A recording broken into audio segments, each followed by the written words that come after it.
Allah subhanahu wa ta'ala says in Surah An-Nahl, فَإِذَا قَرَأْتَ الْقُرْآنَ فَاسْتَعِذْ بِاللَّهِ مِنَ الشَّيْطَانِ الرَّجِيمِ.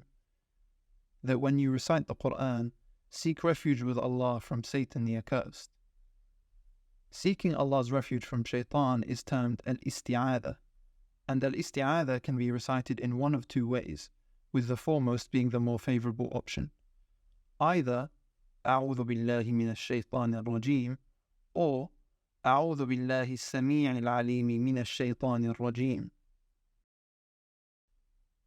When reciting the isti'adha, one should do this with the intention of requesting Allah's aid in removing shaitan's whispers and doubts, whilst at the same time requesting Allah's tawfiq to remain sincere and avoid potential mistakes or errors.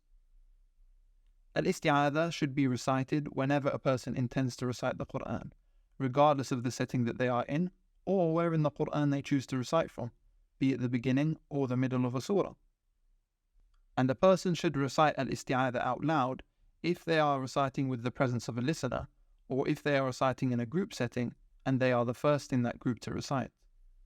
But al-isti'adha should be recited silently if, for example, the person is in salah, or if they are reciting alone, or even if they are in a group setting but they are not the first to recite.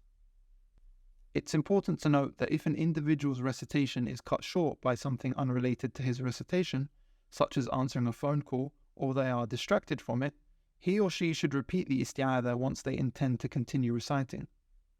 However, if the recitation is interrupted by something natural, such as coughing or sneezing, or for other purposes relating to the recitation, such as reflecting on verses or receiving feedback from a teacher, then the isti'adha does not need to be repeated. Now that we have learnt some of the theory behind al-isti'adha, it is important that we learn how to recite it correctly. As we can see on the screen, the first letter here is Hamza, so it is pronounced a, not a.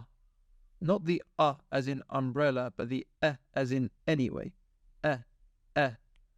The second letter is Ayn, o, not o, coming deep from the throat.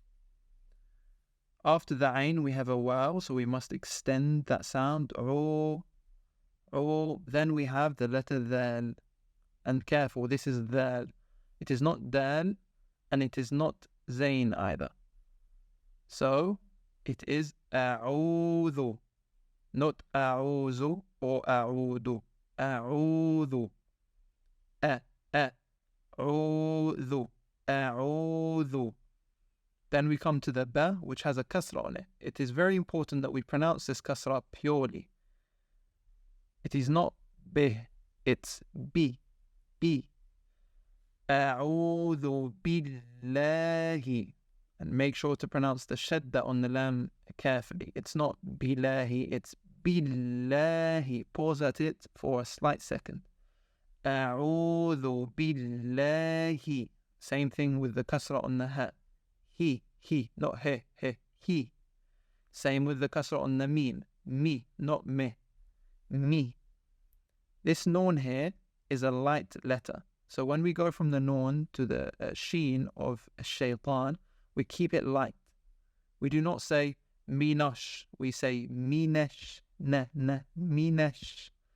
A'udhu billahi minash. And sheen here is also a light letter. So we don't say shaitan. We say shaitan. Shaitan. Shaitan. A'udhu billahi minash shaitan.